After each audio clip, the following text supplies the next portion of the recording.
Hi guys, it's Miss Lewis here. I am back with our read aloud for today. We are going to be reading One Crazy Summer, Chapter 2. The title of this chapter is called Golden Gate Bridge. Are you ready? All right. I glanced at my Timex. Among the three of us, I was the only one responsible enough to keep and wear a wristwatch. Vanessa let a girl see hers and never got it back. Fern was still learning to tell time, so I kept hers in my drawer until she was ready to wear it. 6.5 hours had passed since we'd hugged Big Ma and kissed Pa at John F. Kennedy Airport. The clouds had made peace with our Boeing 727. It was safe to breathe. Whew.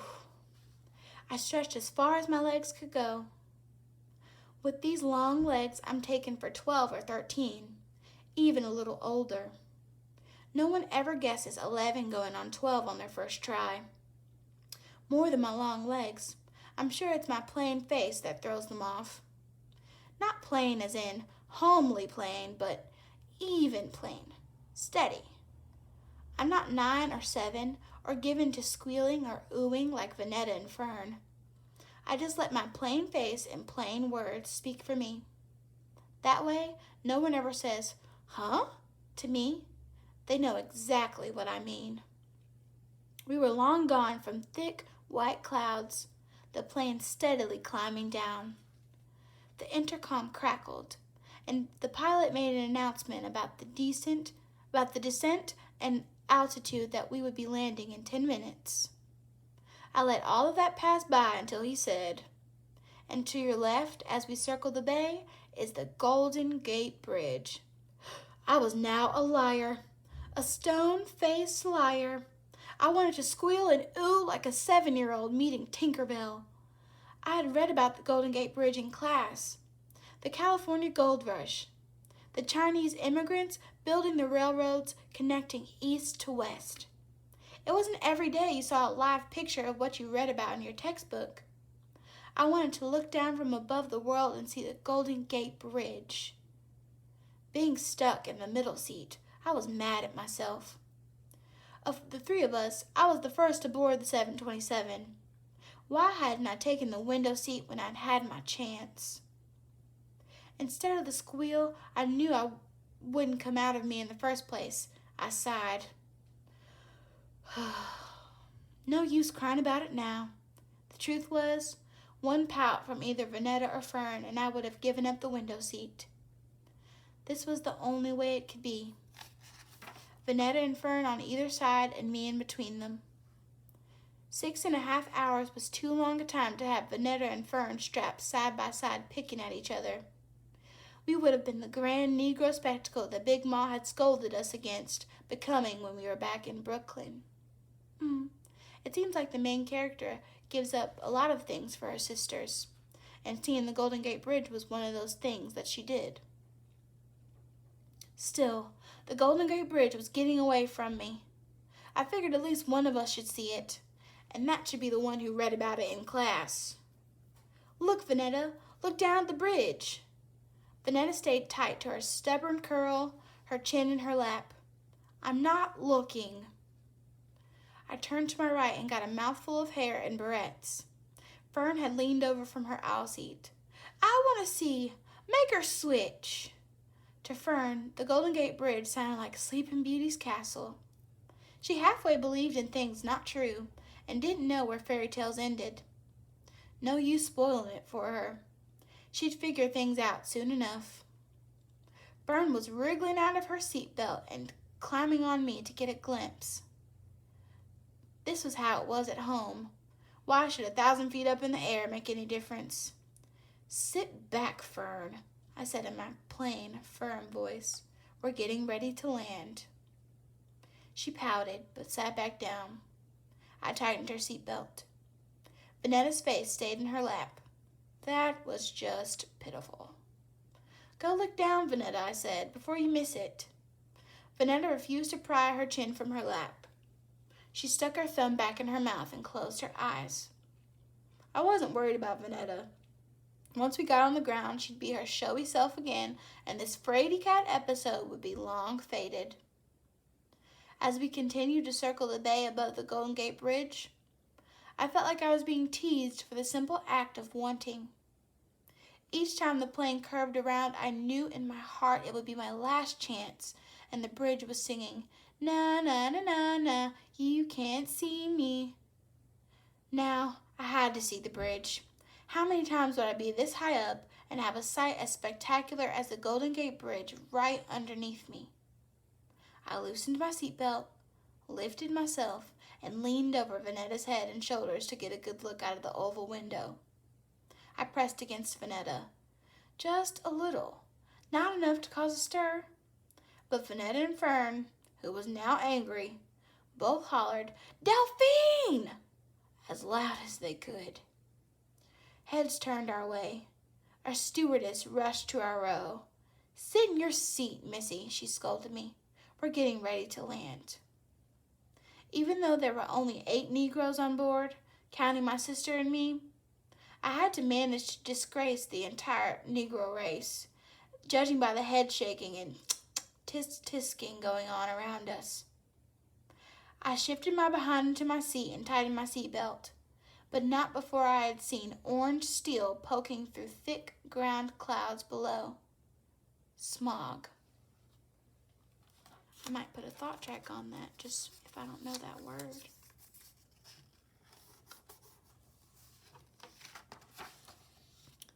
There was no time to savor my victory or feel my shame. The plane went roaring down farther and farther. Vanetta held on to my left arm, and Fern, with Miss Pattycake, grabbed my right. I dug into the armrest and prayed the pilot had done this before. The plane bounced off the ground as soon as we hit land. It kept bouncing and surging forward until the bouncing smoothed out and we were rolling against the ground, nice and steady. I took a deep breath so I'd sound like myself when I started telling Vanetta and Fern what to do. The main thing was we were on the ground. We were in Oakland. Chapter 3. Secret Agent Mother. The Negro lady with the snappy oval bag didn't give us a glance as she click-clacked on by. That was fine with me, although I'd tell Big Ma otherwise if she asked, just to keep her from worrying. Oh, I remember that the lady was supposed to be looking out for them on the plane. I don't think that she did based on what the narrator said. And I'd make it short and simple. I only get caught if I try to spin too much straw.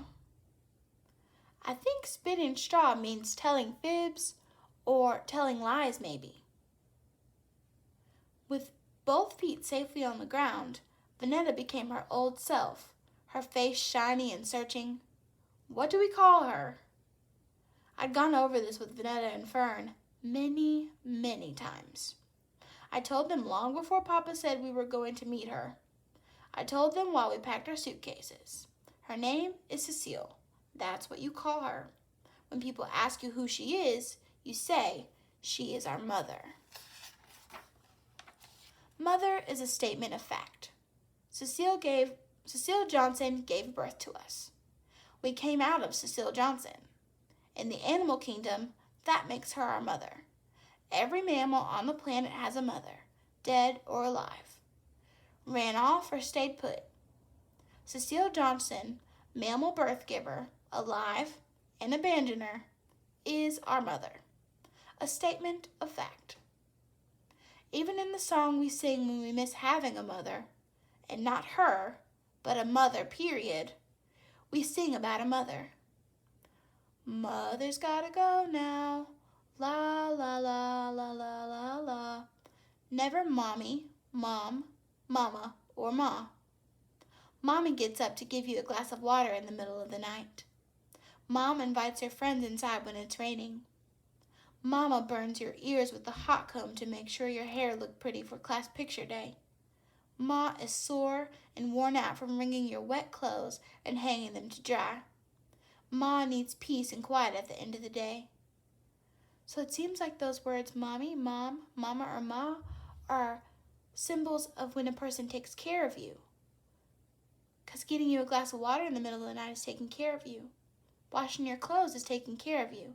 And that's what mommies, moms, mamas, or mas do. But mothers don't. We don't have one of those. We have a statement of fact. Vanetta, Fern, and I stood next to the young red-headed stewardess assigned to watch us until Cecile came forward. The stewardess reread the slip of paper in her hand and eyed the big clock mounted by the arrival and departure board, as if she had someplace else to be. She could have left me alone with my sisters. I certainly didn't need her. A man in navy overalls swept garbage off the floor a few feet away from us. He went about his job with no expression, sweeping cigarette packs and gum wrappers into a dustpan that he emptied into a larger trash can. If I were him, picking up after people who carelessly drop stuff on the ground, I'd be nothing but angry. They call it littering when you carelessly drop things. They call the careless folks who drop things by a cute name, litterbug. There's nothing cute about dropping things carelessly. Dropping garbage and having puppies shouldn't be called the same thing. Litter. I had a mind to write Miss Webster about that. Puppies don't deserve to be called a litter like they had been dropped carelessly like garbage. And people who litter shouldn't be given a cute name for what they do. And at least the mother of a litter sticks around and nurses her pups no matter how sharp their teeth are. Merriam-Webster was falling down on the job. How could she have gotten this wrong? Vanetta asked me again. Not because she was anxious to meet Cecile. Vanetta asked again so she could have her routine rehearsed in her head. Her curtsy, smile, and greeting, leaving Fern and me to stand around like dumb dodos. She was practicing her role as the cute, bouncy pup in the litter and asked yet again, Delphine, what do we call her? A large white woman came and stood before us, clapping her hands like we were on display at the Bronx Zoo. Oh my, what adorable dolls you are. My. She warbled like an opera singer. Her face was moon-full and jelly-soft, the cheeks and jaw framed by white whiskers. We said nothing. And so well-behaved. Vanetta perked up to out-pretty and out-behave us. I did as Big Ma had told me in our many talks on how to act around white people. I said, thank you, but I didn't add the ma'am for the whole thank you, ma'am. I'd never heard anyone else say it in Brooklyn, only in old movies on TV. And when we drove down to Alabama, people say yes, ma'am, and no, ma'am in Alabama all the time. That old word was perfectly fine for Big Ma. It just wasn't perfectly fine for me. The lady opened her pocketbook and took out a red leather change purse and scooted coins around, searching for the right amount for adorable, well-behaved colored dolls. Big Ma would have thought that was grand, but Papa wouldn't have liked it 1 cent. Now it was time to do what Papa had told me. See after my sisters. We're not allowed to take money from strangers, I said. This is polite enough to suit Big Ma, but strong enough to suit Papa. The red-headed stewardess was appalled by my uppity behavior. Don't you know when someone is being nice to you? I put on my dumb dodo face to fake not knowing what she meant. What was the sense of making the stewardess stand guard over us if she refused to protect us from strangers? She thought it was all right to have the large white woman gawk at us, talk to us, and buy our attention. We might as well have stood by ourselves. I didn't have to shift my eyes to see mile-long pouts on Vanetta and Fern. And I didn't care. We weren't taking nothing from no strangers. The lady was all smiles and squeals. Her face shook with laughter. Oh, and so cute. She put all the nickels in Fern's hand and pinched her cheek faster than I could do anything about it, and was gone, as big as she was. Vanetta grabbed Fern's hand, forced it open, and took her nickel, leaving our 2 coins in Fern's palm. No use telling them to hand the money over. They were already dreaming of penny candy. I let them keep their nickels and mine. The stewardess re-examined the slip of paper. She shifted from one leg to the other. Both my sisters and me, and her high heels, were bothering her. I looked around the crowd of people pacing and waiting. Papa didn't keep any pictures of Cecile, and I had a sense of her. Fuzzy flashes of her always came and went, but I knew she was big, as in tall, and Hershey-colored like me. I knew at least I had that right. Then something made me look over to my left at a figure standing by the cigarette machine. She moved, then moved back, maybe deciding whether to come to us or not. I told the stewardess before the figure could slip out of the airport, "That's her." Fern and Vanetta were excited and scared. They squeezed my hands tight. I could see any thoughts Vanetta had about reciting poetry, tap dancing, and curtsying vanished. She squeezed my hand harder than Fern did. The stewardess marched us on over to this figure. Once we were there, face to face, the stewardess stopped in her tracks and made herself a barrier between the strange woman and us. The same stewardess who let the large white woman gawk at us and press money into Fern's hand wasn't so quick to hand us over to the woman I said was our mother. I wanted to be mad, but I couldn't say I blamed her entirely. It could have been the way the woman was dressed. Big black shades, scarf tied around her head. Over the scarf, a big hat tilted down, the kind Pa wore with a suit. A pair of man's pants. Fern clung to me. Cecile looked more like a secret agent than a mother. But I knew she was Cecile. I knew she was our mother. "Are you?" The stewardess unfurled the crumpled slip of paper. "Cecile Johnson?" She paused heavily between the first and last names. "Are you these colored girls, Mama?" Cecile looked at us, then at the stewardess. "I'm Cecile Johnson. These," she motioned to us, "are mine." That was all the stewardess needed to hear.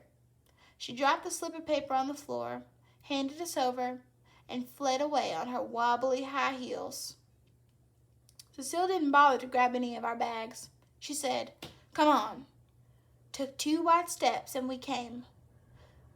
The gap between Cecile and us spread wider and wider. Vanetta sped up, but she was annoyed that she had to. Fern could only go so fast with her bag in one hand and Miss Patty Cake in the other. And I wasn't going anywhere without Vanetta or Fern, so I slowed down.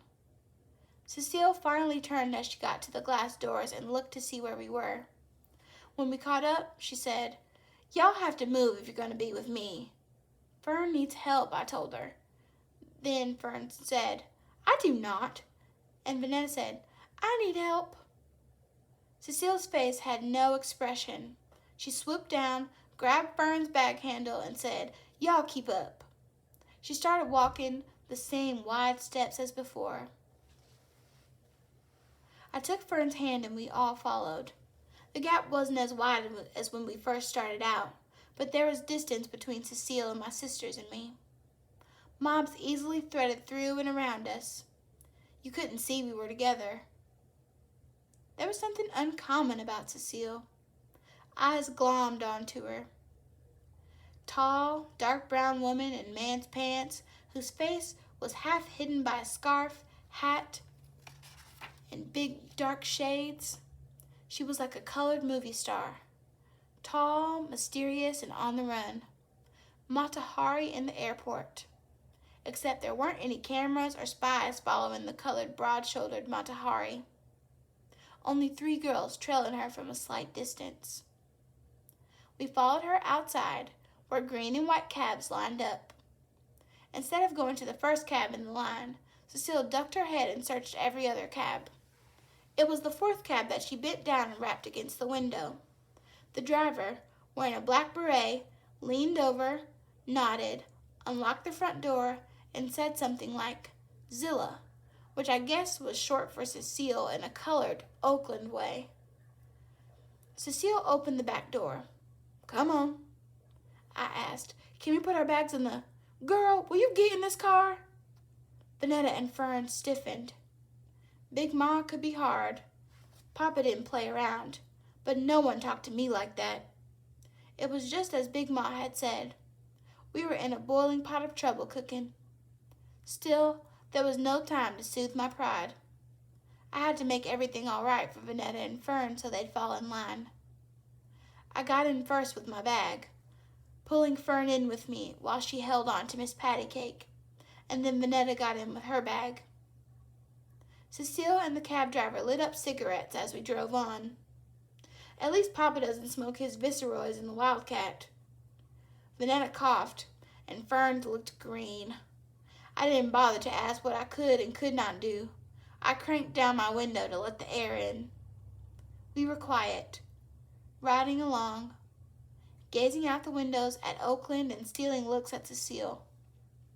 Before I could get a thought going about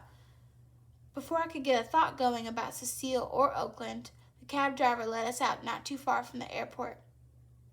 "You live near the airport?" Vanetta asked. Cecile didn't answer. She just said, "Come on." As we walked, she hid deeper into her hat and shades, like she didn't want anyone to see her with us. Was she ashamed she had 3 girls she'd left behind and had to explain? "Who are these girls? Yours? Why don't they live with you?" Don't expect no pity from us. We were asked the same questions in Brooklyn. "Where's your mother? Why don't she live with you? Is it true she died?" Cecile placed Fern's suitcase on the bench of a bus stop and sat down.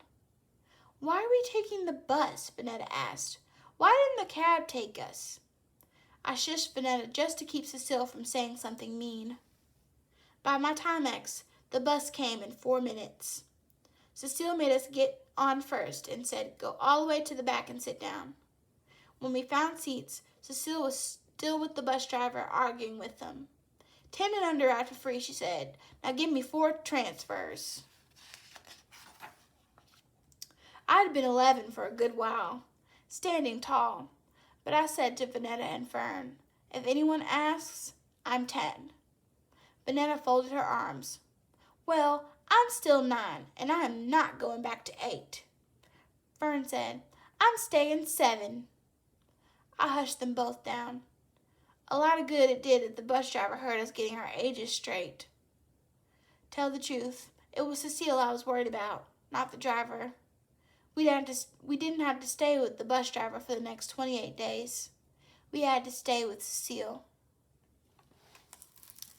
All right, that is chapters 2 and 3 for Wednesday's reading. You're going to head on over to your Padlet and answer some of those questions for today. See you later.